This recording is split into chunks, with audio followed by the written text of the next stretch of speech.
Hello dear students, मैं आज आपके सामने क्लास 9th की फिजिक्स को लेकर और आपका चैप्टर है, आपकी यूनिट है फर्स्ट मोशन। क्या यूनिट है? मोशन। और उसकी क्लास फर्स्ट है। बहुत ही इंटरेस्टिंग चैप्टर है, आगे तक काम आने वाली चीज़ें हैं। तो उसमें सबसे पहले हम एक चीज़ पढ़ेंगे, क्वांटिटीज़। ठीक है, कोई डाउट, कोई ऑब्जेक्शन लगे तो कमेंट सेक्शन में बताइएगा आप लोग, लेकिन आई होप कि कोई आपको प्रॉब्लम नहीं आएगी। ठीक है, और वीडियो को जूम करके या फिर रोक के आप इसके नोट्स भी प्रिपरेशन कर सकते हैं। ठीक है, तो स्केलर क्वांटिटी और vector quantity. What is scalar quantity? The quantity which have only magnitude. क्या कहा इसने स्केलर क्वांटिटी में? The quantity which have only magnitude are called scalar quantity. जिसमें क्या हो, खाली मैग्नीट्यूड हो, उसको आप क्या कहेंगे? Scalar quantity. अब मैग्नीट्यूड क्या होता है वो मैं आपको बताऊंगा, पहले इसको डेफिनेशन को कंप्लीट देखिएगा। Numerical value of the physical quantity is its magnitude. इसके कहने का मतलब क्या है कि जो मैग्नीट्यूड होता है वो न्यूमेरिकल वैल्यू के लिए होता है। एग्जाम्पल टाइम, लेंथ और डिस्टेंस। इसके एग्जाम्पल हैं, जैसे मैं आपको बताऊं, कहता है कितना टाइम हुआ है सर? 2 PM हुआ। केले है, ये क्या रिप्रेजेंट कर रहा है? कि नंबर को रिप्रेजेंट कर रहा है। लेंथ, सर कितनी मीटर लेंथ है? 2 सेंटीमीटर। डिस्टेंस, क्या डिस्टेंस है? 100 मीटर। ये सब क्या है? न्यूमेरिकल वैल्यू है, नंबरिंग है। तो मैग्नीट्यूड किस चीज़ को रिप्रेजेंट करता है? मैग्नीट्यूड रिप्रेजेंट करता है न्यूमेरिकल वैल्यू को, नंबरिंग को रिप्रेजेंट करता है। तो स्केलर क्वांटिटी क्या हुई? बस आपको इतना ही याद रखना है, स्केलर क्वांटिटी ओनली और ओनली मैग्नीट्यूड को रिप्रेजेंट करता है। उसके एग्जाम्पल क्या क्या हो जाएंगे बच्चों? Time, length, distance etcetera. हम बात करते हैं वेक्टर क्वांटिटी की। वेक्टर क्वांटिटी क्या होती है? विच हैव बोथ मैग्नीट्यूड भी हो एंड डायरेक्शन भी हो, are called vector quantity. Example displacement. Example displacement, मैं आपको एक एग्जाम्पल बताता हूँ दोनों का, कि स्केलर क्वांटिटी क्या होती है और वेक्टर क्वांटिटी क्या होती है। मैंने कहा एक कार जा रही है, एक कार जा रही है। भाई एक कार जा तो रही है, उसका मैग्नीट्यूड तो है। भाई क्या जा रही है? 2 किलोमीटर जा रही है, ये तो उसका मैग्नीट्यूड हो गया।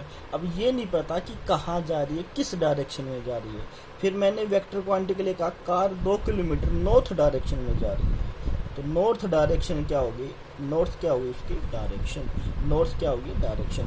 तो वेक्टर क्या हो गया कि एक कार जा तो रही है 2 किलोमीटर, लेकिन वो नॉर्थ डायरेक्शन में जा रही है। तो नॉर्थ क्या हो गया? उसकी वेक्टर। नॉर्थ क्या हो गया? उसकी वेक्टर क्वांटिटी। ठीक है, हमने स्केलर पढ़ा, वेक्टर पढ़ा। अब क्या पढ़ेंगे? Motion in straight line. Motion पढ़ेंगे, स्ट्रेट लाइन मोशन। तो क्या पढ़ोगे? When an object moves along a straight line. क्या पढ़ोगे स्ट्रेट लाइन में? कि कोई ऑब्जेक्ट मूव करता है किसके अलोंग? स्ट्रेट लाइन के along. It's motion is called rectilinear motion. Rectilinear, linear से ही नाम पता चल रहा है, एक लाइन का मोशन हो, एक स्ट्रेट लाइन का मोशन हो, उसको आप क्या कहोगे?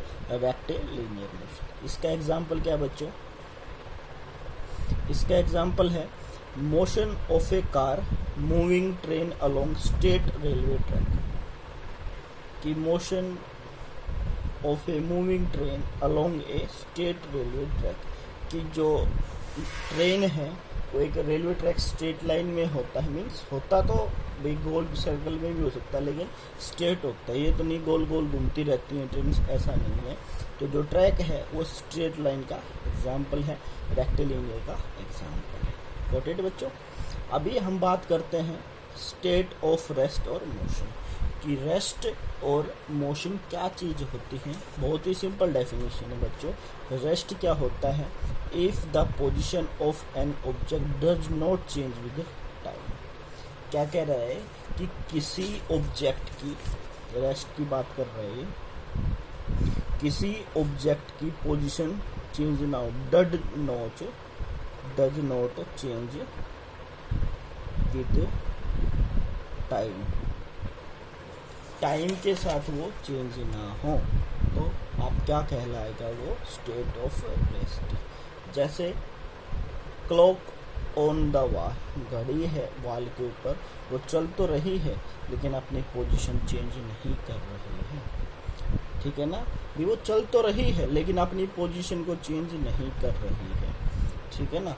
जैसे आप डाइनिंग टेबल पे खाना खाते हो, उसको खाने के लिए यूज़ तो कर रहे हो लेकिन वो मोशन में नहीं। मीन्स जो ऑब्जेक्ट अपनी पोजीशन ना चेंज करे वो क्या होगा? नेक्स्ट है मोशन। मोशन क्या होगा? सिंपल सा है, नाम से ही पता चल रहा है कि if the position of an object change with time, जो ऑब्जेक्ट अपनी पोजीशन को टाइम के साथ चेंज कर ले, वो ही क्या होगा? State of rest of motion, ठीक है ना। भाई रेस्ट के अपोजिट हो गया मोशन, कि रेस्ट क्या था? जो अपनी पोजीशन चेंज ना करे, और मोशन क्या हो गया? जो अपनी पोजीशन चेंज कर ले, किसके रिस्पेक्ट में? टाइम के रिस्पेक्ट में। जैसे an aeroplane flying in the sky, एक एरोप्लेन फ्लाई कर रही है स्काई में, या फिर एक बस is moving in straight line on the road, ठीक है। एक बस स्ट्रेट लाइन में चल रही है, कहाँ? रोड के। आपको समझ में आ गया? उसके लिए quantity, vector quantity, rest, motion, rest और मोशन। हम बात करते हैं पाथ लेंथ या फिर डिस्टेंस की। पाथ लेंथ या डिस्टेंस की। Path length of an object in given time और is the length of actual path. Simple सी बात है, पाथ लेंथ क्या होता है? एक्चुअल पाथ होता है किसी ऑब्जेक्ट के द्वारा तय की गई दूरी। एक्चुअल, मैं आपको एक एग्जांपल बताता हूँ पाथ लेंथ का या डिस्टेंस का, कि आपको कहीं भी जाना है, मान लिया ये आपका घर है इस पॉइंट, और ये आपके घर से मेन बस स्टैंड है।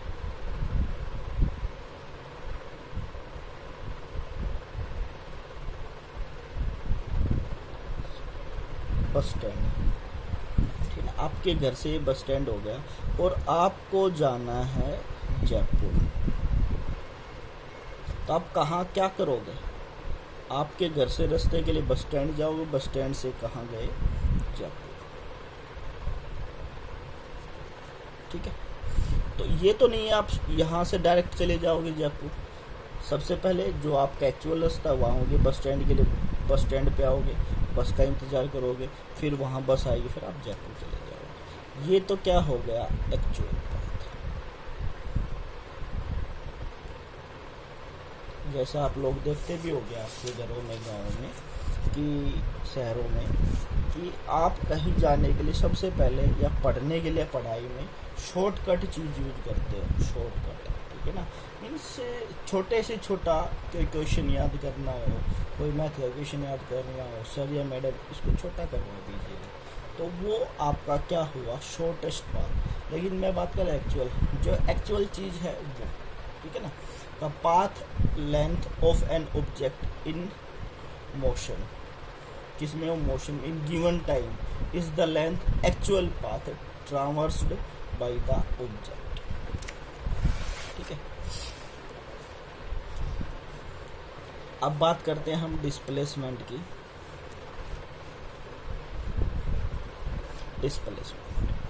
डिस्प्लेसमेंट में क्या है मैं बता देता हूँ। सबसे पहले जो मैंने अभी ये आपका नक्शा बनाया था, यहाँ से ये पॉइंट हो गया ए से बी गए, बी से सी। अब हम डायरेक्ट ए से सी पे चले गए, सीधा घर से जयपुर चले गए। हमने ऐसा कोई रास्ता या ऐसा कोई सड़क पकड़ी, सीधा जयपुर यहाँ ना जाना पड़ा, क्योंकि ये बहुत ज़्यादा दूर था। हम तो ऐसे ही तो जयपुर ही पहुँच गए। ये क्या हो गया? आपका डिस्प्लेसमेंट। क्या हो गया बच्चों? डिस्प्लेसमेंट। तो डिस्प्लेसमेंट क्या, change in the position of the object, that is the difference between final position. क्या क्या, difference between the final and the initial position. किस किस का डिफरेंस हो, एक तो ये इनिशियल पोजीशन थी आपकी और ये क्या थी बच्चों, फाइनल पोजीशन। इन दोनों का डिफरेंस क्या होगा, डिस्प्लेसमेंट। या फिर ये भी कह सकते हो final and initial position of the object in a given time.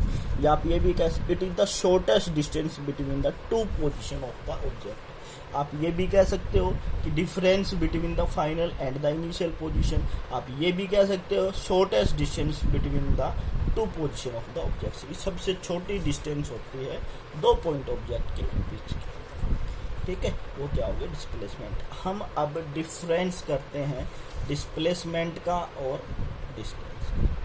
तो डिस्टेंस मैंने क्या बताई थी, it is the actual path traversed by the object in a given time. Actual path होता है ये, ठीक है ना। और इसका डिस्प्लेसमेंट का first point, it is the shortest distance between the initial and the final position of the given time. ये शॉर्टेस्ट डिस्टेंस होती है। मैंने आपको एग्जांपल दे के बता दिया है कि आपको कहीं जाना है तो घर से बस स्टैंड जाओगे, बस स्टैंड से मान लो जैसे जयपुर ही जाना है या दिल्ली जाना है तो आप दिल्ली से उस बस स्टैंड से बस पकड़ोगे। ये एग्जांपल है कि डिस्टेंस का। और आपको वो सेकंड डिस्प्लेसमेंट क्या बताया, सबसे shortest path, initial and final position. और मैं एक चीज़ और बता देता हूँ, चलो बाद में बताता हूँ, पहले it is a scalar quantity. Distance कैसी है, स्केलर क्वांटिटी है। स्केलर क्वांटिटी में मैंने बताया था आपको, अगर मैं दिखा देता हूँ आपको कि डिस्टेंस एक स्केलर क्वांटिटी है और डिस्प्लेसमेंट एक वेक्टर क्वांटिटी भी मैंने बताया था आप लोगों को।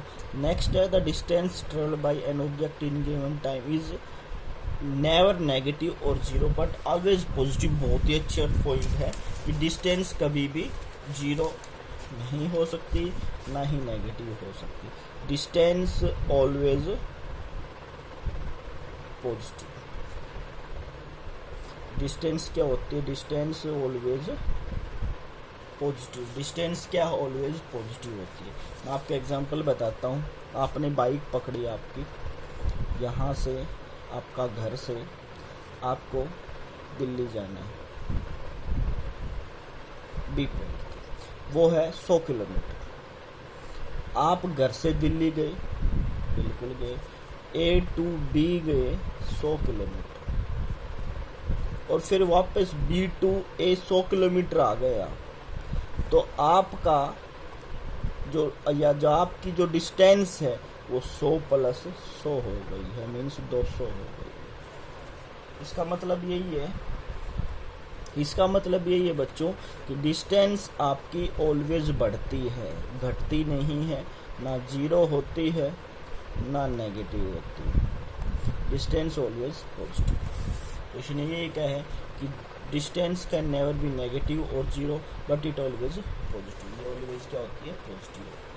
अब बात करें डिस्प्लेसमेंट की। Displacement of an object in a given time can B positive, zero और नेगेटिव। डिस्प्लेसमेंट हो सकती है पॉजिटिव और जीरो।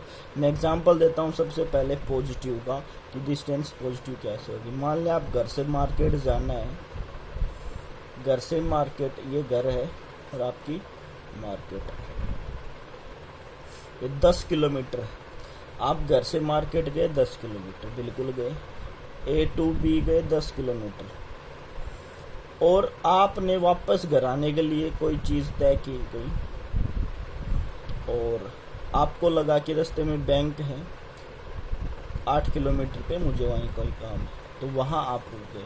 मीन्स बी से ए आने के लिए आपने चले, और लेकिन आप 8 ही किलोमीटर चले, तो आपकी बताया था मैंने डिस्टेंस क्या होता है, फाइनल पोजीशन माइनस इनिशियल, ठीक है ना। तो 10 में से 8 माइनस कर देंगे, क्या हो जाएंगे 2। ये हो गया आपका डिस्प्लेसमेंट पॉजिटिव। और इसके अपोजिट नेगेटिव क्या होगा, नेगेटिव ये होगा कि आप 8 किलोमीटर गए, भाई आपको जाना था घर से मार्केट, और आप मार्केट से चले घर से भी आगे खेत में निकल गए, 10 किलोमीटर से भी आगे आप 12 किलोमीटर निकल गए मान लीजिए, कितने 12 किलोमीटर निकल गए। तो आप 10 में से क्या करेंगे 12 माइनस कर देंगे, तो नेगेटिव कितना आया, तो नेगेटिव कितना आया 2 आया। तो ये आपका नेगेटिव पॉइंट होगा। और जीरो कब होगा, मोस्टली केसेस में डिस्प्लेसमेंट आपको जीरो ही शो होता है। हम न्यूमेरिकल करेंगे तो आपको पता भी चल जाएगा डिस्टेंस और डिस्प्लेसमेंट से रिलेटेड। तो आप मान लीजिए घर से 10 किलोमीटर गए, मोस्टली तो आप ये करते हो, घर से गए मार्केट से सामान लिया और वापस 10 किलोमीटर आ गए, तो क्या हुआ 10 में से 10 माइनस 0। तो आपका डिस्प्लेसमेंट कोई भी हो सकता है, डिस्टेंस पॉजिटिव होगी, डिस्प्लेसमेंट पॉजिटिव, 0 और नेगेटिव। फोर्थ पॉइंट है बच्चों, distance travelled in a given time either equal to और ग्रेटर देन डिस्प्लेसमेंट। की जो डिस्टेंस है वो हमेशा डिस्टेंस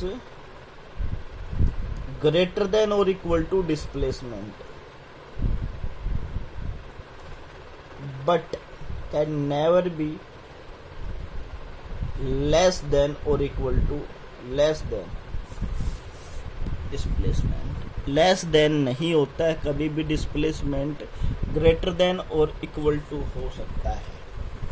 डिस्प्लेसमेंट क्या होगा, डिस्टेंस की बात कर रहा है, डिस्प्लेसमेंट क्या होगा, the displacement of an object in a given time can be equal to और लेस देन। कि जो डिस्प्लेसमेंट है वही बात होगी, तो ये ग्रेटर देन और इक्वल टू होगा तो ये तो लेस देन होगा ही होगा। और क्या होता है, इक्वल टू और less then the distance travelled by, but never greater than और ग्रेटर देन द डिस्टेंस। तो आपका डिस्टेंस क्या होगा, लेस देन नहीं होगा, ग्रेटर देन और इक्वल टू होगा डिस्प्लेसमेंट से। डिस्प्लेसमेंट क्या होगा कि वो लेस देन होगा डिस्टेंस। तो प्यारे बच्चों, अगर आपको कोई भी आज जो समझाया उसमें डाउट लगे तो प्लीज़ बताइएगा, और जो भी चीज़ आपको लगे कि यह नहीं समझ में आई है तो आप कमेंट सेक्शन में बताइएगा। तो आज के लिए इतना ही, thank you, have a nice day.